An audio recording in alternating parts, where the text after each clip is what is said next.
Not a lot of people have heard about the little town of Lemoore, California. But if you live there, it's probably one of the greatest places on earth.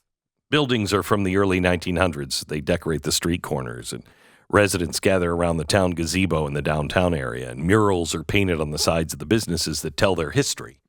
Sounds like a place I'd love to live in, except it's in California. But it's not the typical California town.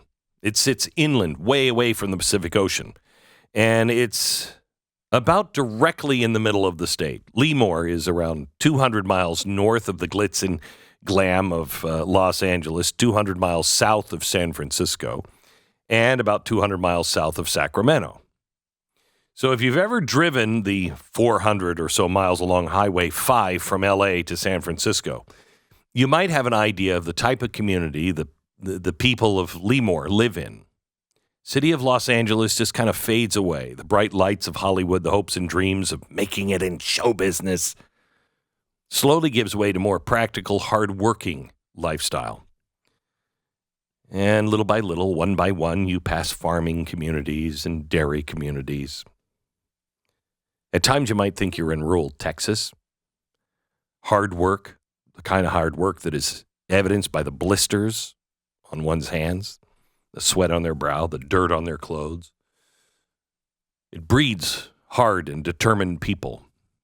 You can find these people everywhere in the state, everywhere in the union, really.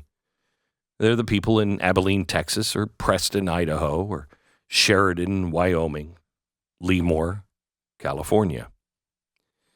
But these are also the people that all too often have to accept their fates as their fates are being decided by people in big cities like Los Angeles, San Francisco, or Sacramento.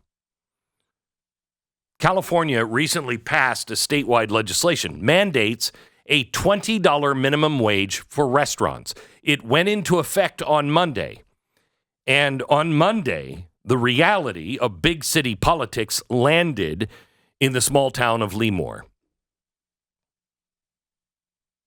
When workers at the local Foster's Free showed up on Monday morning, they were told, "We're closing the doors. For good." Why? The assistant manager said the owner blamed the state's new minimum wage increase.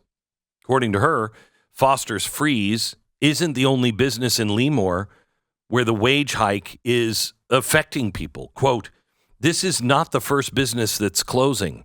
There have already been a few local businesses for me that are closing, so I feel like this is just the beginning." How many businesses are going to be destroyed by big city policies, destroying the small towns all across America? Lemoore has around 30,000 people. There are only 11,000 jobs. How many jobs will remain in a month? How many jobs in 2 months? What does that do to the town and the population? How many people that do have jobs will be able to afford the inevitable price increases? So far, restaurants like Chipotle, McDonald's, Jack in the Box, Starbucks, they've already announced that they have to raise prices. And the prices are already out of control. Other restaurants like Pizza Hut have announced layoffs, 1,200 employees. This is the beginning.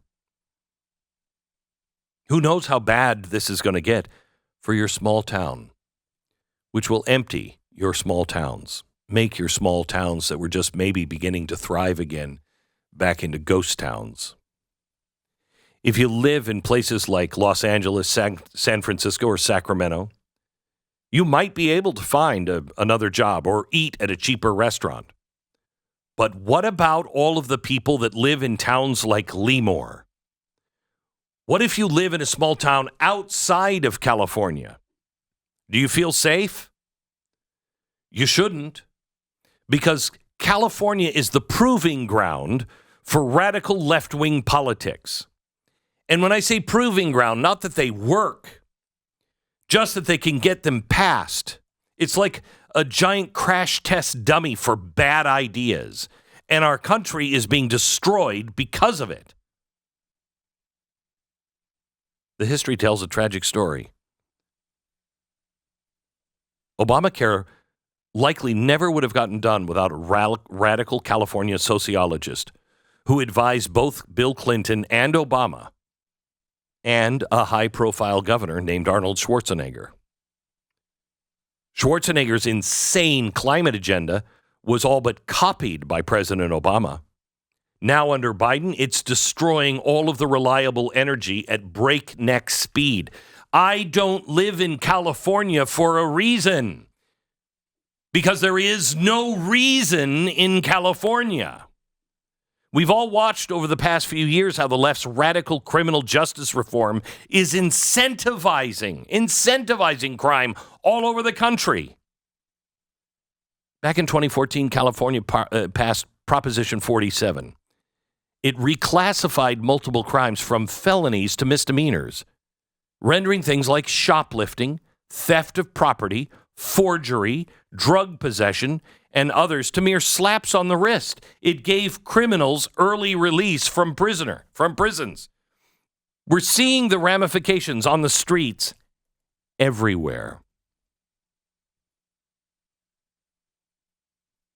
You know, at the base of the Statue of Liberty, there is a poem that was written just to raise the funds to erect the Statue of Liberty.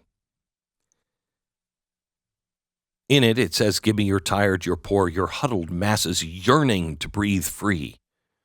The wretched refuse of your teeming shore. Send these, the homeless, the tempest tossed to me." We always read that in the wrong way. We always read that as, "Oh, send me your homeless." No. Send me the people you have made homeless. Send me the people that you say cannot make it. Send me the people that you have broken through all of your policies and your rules and your experts. Send those people to me. Send them to Texas and let us show you what those people can do.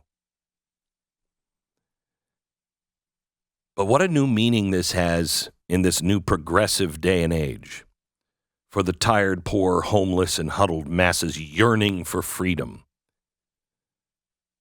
They're now the American cities that are being left in the wake of California progress.